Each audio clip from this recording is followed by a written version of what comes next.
Etika Komunikasi dalam Pembelajaran Jarak Jauh oleh Luluah Lutfiah, NIM 14014180003, Rombel 5C, absen 01. Assalamualaikum warahmatullahi wabarakatuh. Halo adik-adik semua, bagaimana kabar kalian hari ini? Semoga dimanapun dan kapanpun kalian berada, kita selalu diberikan kesehatan oleh Tuhan Yang Maha Esa. Saya mau tanya nih, sudah berapa lama kita belajar di rumah? Sudah berbulan-bulan bukan? Nah, selama ini kan kita sudah belajar berbulan-bulan di rumah. Tentu tidak akan sama dengan pembelajaran ketika di sekolah. Pembelajaran di rumah akan menimbulkan banyak permasalahan. Salah satu permasalahan yang muncul yaitu kaitannya dengan komunikasi.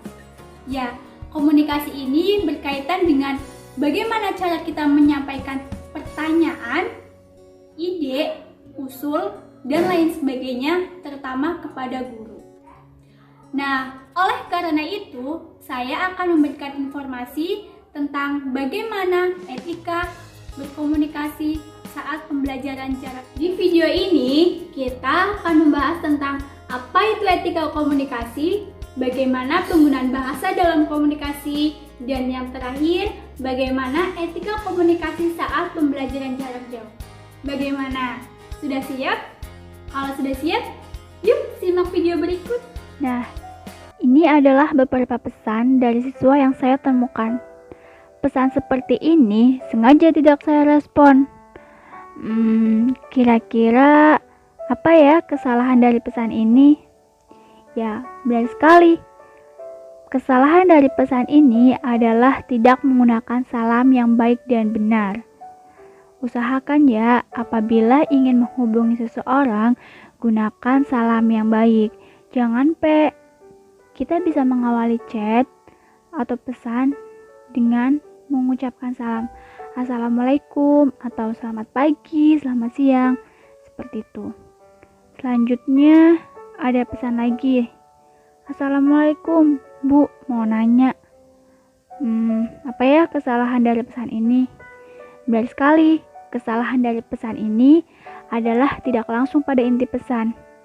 Ingat ya, guru itu orang tua kita di sekolahan. Nah, kalau di rumah, mereka juga mempunyai kesibukan mereka. Jadi, apabila ingin menghubungi seseorang, langsung kita sampaikan pesan kita itu apa. Jangan bertele-tele, karena ini tidak efektif. Bu, aku mau bisa masuk ke classroom nih. Kirimin kodenya dong, Bu.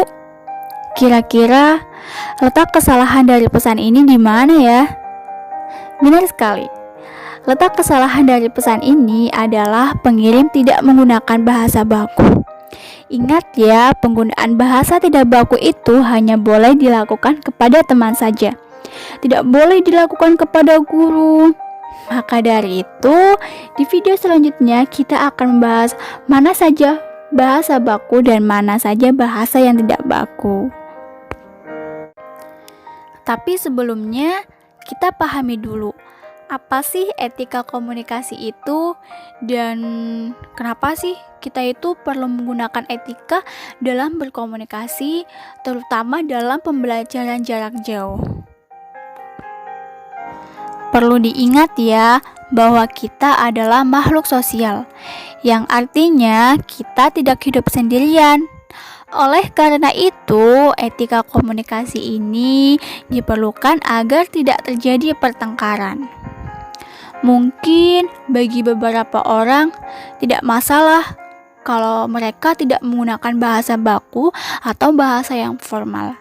Akan tetapi, ada beberapa orang juga yang sangat mengedepankan sopan santun dalam berkomunikasi.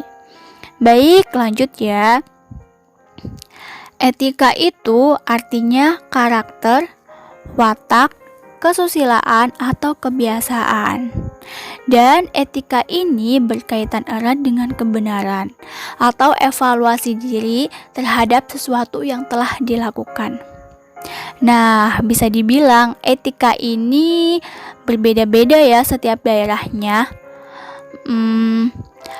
Etika yang ada di Jawa tentu berbeda dengan etika yang ada di Sumatera, Thailand, Filipina, dan lain sebagainya.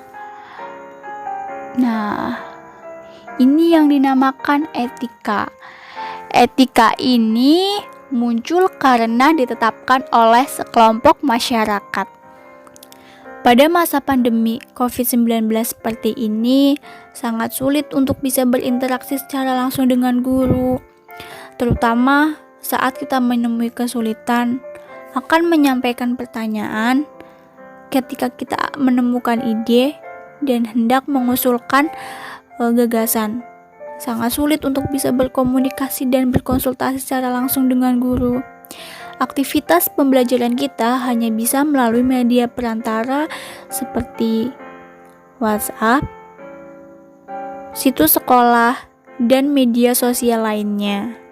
Belajar di sekolah, ada tata tertib sekolah dan aturan yang harus diterapkan oleh seluruh siswa. Sama halnya dengan belajar di rumah, ada etika yang harus dipahami oleh siswa agar proses belajar mengajar bisa berjalan dengan baik. Nah, apa saja sih cara berkomunikasi saat pembelajaran jarak jauh? Yuk, simak video berikutnya. Baik, apa saja sih cara berkomunikasi saat pembelajaran jarak jauh? Yang pertama adalah sopan santun dalam chatting. Saat pembelajaran jarak jauh, hendaknya kita mengedepankan sopan santun dalam chatting. Apa saja sopan santun dalam chatting? Yang pertama, kita harus menggunakan bahasa baku. Kemudian, mengucapkan salam, memperkenalkan diri, dan menyampaikan tujuan kepada yang bersangkutan. Kita akan bahas satu persatu poin-poin ini. Yang pertama, gunakan bahasa baku dan diawali dengan salam. Ada beberapa bahasa yang boleh dilakukan kepada guru dan tidak boleh dilakukan kepada guru.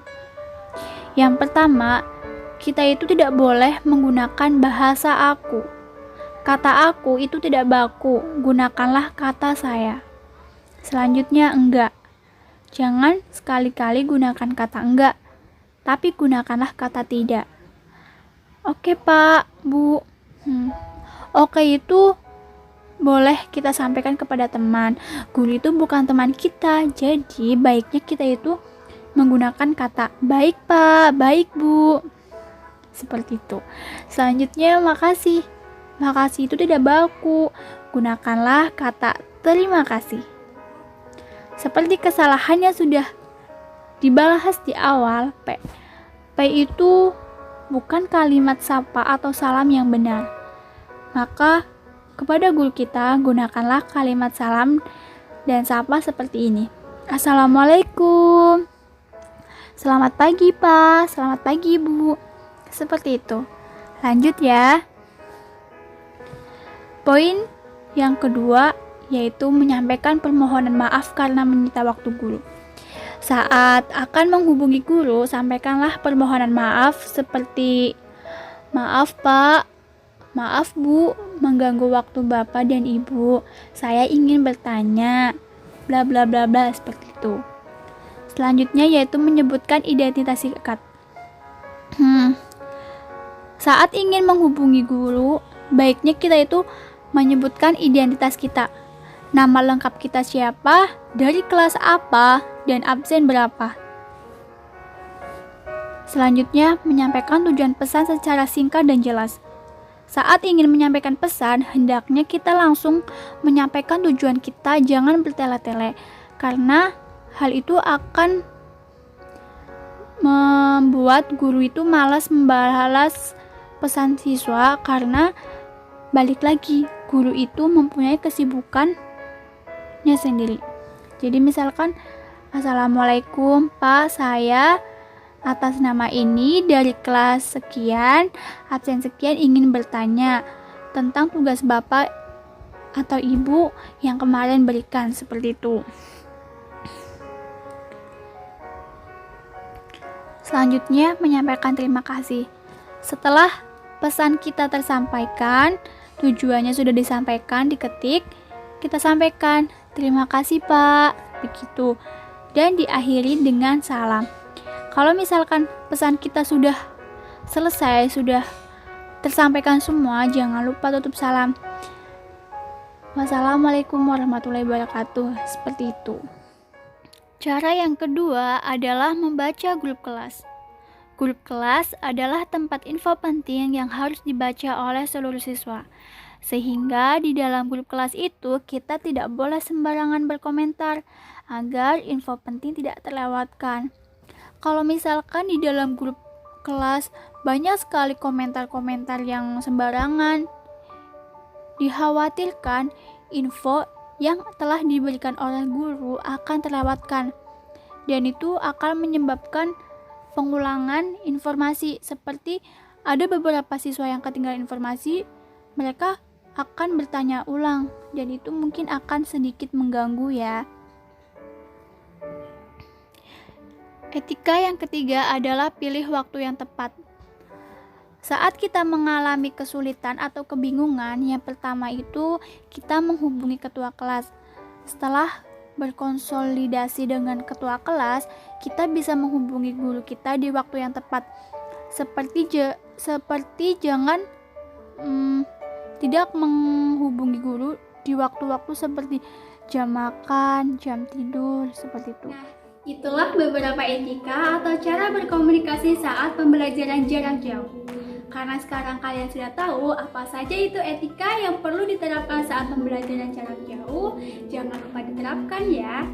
Sekian dari saya, semoga bermanfaat. Wassalamualaikum warahmatullahi wabarakatuh. Sampai jumpa.